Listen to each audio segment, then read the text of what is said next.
Malapit na nga magsimula ang tag-ulan sa bansa. Anumang oras mula ngayon, posibleng pumasok sa Philippine Area of Responsibility ang superbagyong Mawar na tatawagan ng Betty.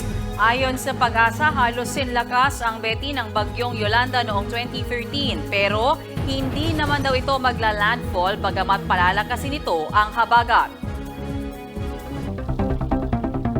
At live mula nasa frontline ng balitang yan, si Camille Samonte.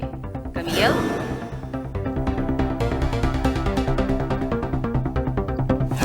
Bokmean, hindi pa man opisyal na idinedeklara ang tag-ulan ay puspusan na nga ang paghahanda ngayon sa pagpasok ng super bagyong tatawaging Betty. Magdamag itong babantayan habang papalapit ng papalapit sa Philippine Area of Responsibility. Kaya naman, maghanda sa maulang weekend. Gaano nga ba kalakas ang Super Typhoon Mawar o Betty? Para mas maintindihan natin, ganito yan.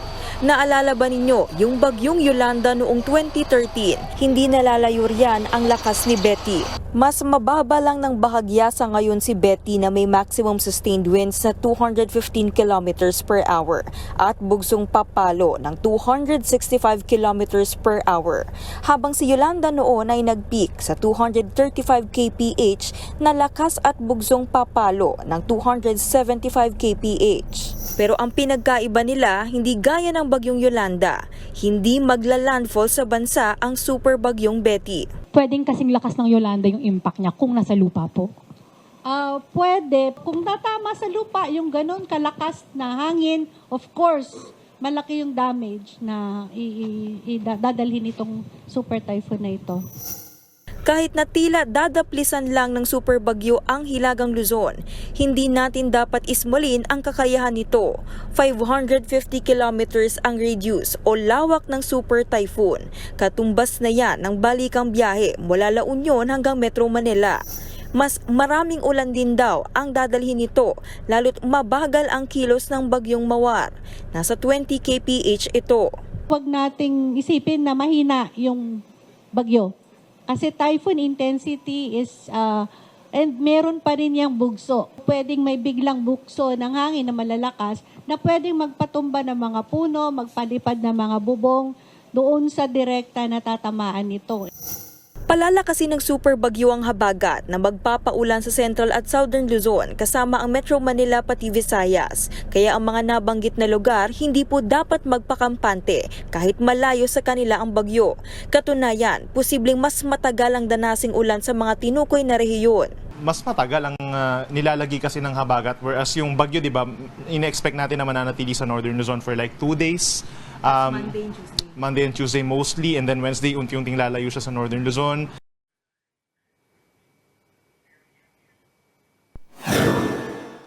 Bokmean, katamtaman hanggang malakas na ulan ang hatid ng bagyong Mawar kaya posible raw na by Saturday night ay maglabas na ng wind signals ang Pag-asa. Sa Lunes hanggang Martes naman, pinakamararanasan ang malakas na pag-ulan sa mga nabanggit na rehiyon kaya meron pa tayong sapat na oras para maghanda.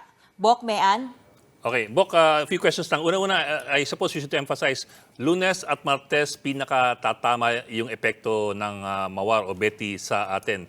Number two, nabanggit doon ng Pag-asa kanina na, well, halos kasing lakas nga ng Yolanda pero hindi magla-landfall. That's a big difference.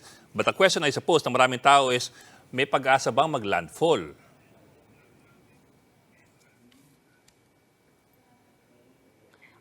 Bok, dun sa una mong tanong, dun sa una mong ang ipinunto, no, sa Lunes hanggang Martes daw pinakamararanasan nga yung malakas na pag-ulan, yun nga, particularly sa Northern Luzon, pati dun sa iba pang rehiyon na nabanggit, dahil nga dito sa habagat, kasi kumbaga hinihigop ng habagat yung hangin kaya mas malakas yung impact niya. Doon naman sa comparison nitong Mawar dito sa Super Typhoon Yolanda na tumama nga nitong 2013, magkakaiba pa rin daw yung behavior. As dun sa possibility na maglandfall, yan pa rin yung patuloy na binabantayan ng Pag-asa dahil over the weekend, posible pang magbago kasi yung movement niya, no? But as of this hour, ganun pa rin naman at hindi possible nga by mga madaling araw, saka pa lang siya papasok sa Philippine Area of Responsibility. Bok, Mayan? So Camille, tama ba? Walang duda. Uulanin ng Lunes hanggang Martes. Norte.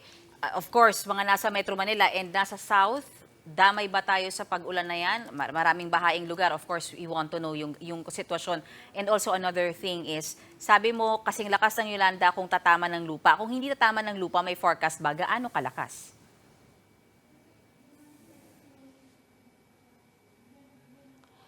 Bok, may yung sinasabi ng Pag-asa, over the weekend, possible na nga na makaranas na tayo ng mga pag-ulan. No? Pero hindi pa siguro yan ganun kalakas. Pero for sure na raw yan na by Monday and Tuesday, yan sa Northern Luzon, sa Calabarzon, Central Luzon, at maging dito nga sa Metro Manila at sa Visayas, makakaranas na nga tayo ng pag-ulan. Dahil din kasi simultaneous yan, yung habagat din kasi nga mas mag-i-intensify.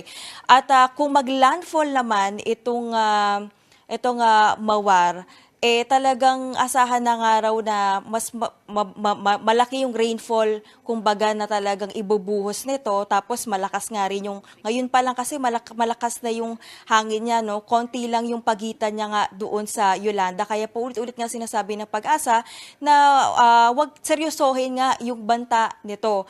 At paulit-ulit nga natin pinapaalahanan yung mga kapatid natin na lalo na kung yung lugar ninyo ay prone nga doon sa mga landslide at flash flood, makinig po tayo sa LGU natin kapag nagsabi na kailangan na lumikas. Oo. Camille, maganda yung sinabi mo, no, na seryosohin ito. Hindi naman sa pinapagpanik natin yung mga tao, pero kasi sa maghapon, umaraw pa kaninang hapon, and then ngayon parang mukhang walang bagyo dahil walang malakas na hangin, walang ulan. So, tama bang sabihin na ine-expect ito talaga? Hindi pa natin mararamdaman as of this time. Huwag pa kapante. Oo, baka kasi sabihin ng mga tao, wala naman. Oo, and wag magpakampante. Pinangangambahan, hindi natin ine-expect na sana ay dumating yan, no? Pero yung nangyari kanina, natanong din natin yan sa Pag-asa, no? Kasi nga biglang lakas ng buhos ng ulan kanina. Ang paliwanag nila dyan ay parte pa yan ng localized thunderstorms, which will also might happen over the weekend, lalo dito sa Metro Manila. Pero sa Northern Luzon, possible na yan na medyo moderate na yung ulan dyan. And then by Monday and Tuesday nga, yun talaga yung ine-expect na malakas, same level daw ng malakas na ulan at hangin. So kaya whether you are in Metro Manila or nasa Northern Luzon ka, dapat daw talaga hindi magpakampante. Bok, Mayan?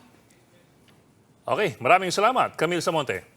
Mga kapatid, Lucy Cruz Valdez po, maging maalam at may pakialam sa mga napapanahong balita sa bansa. Tumutok at mag-subscribe sa News 5 social media pages.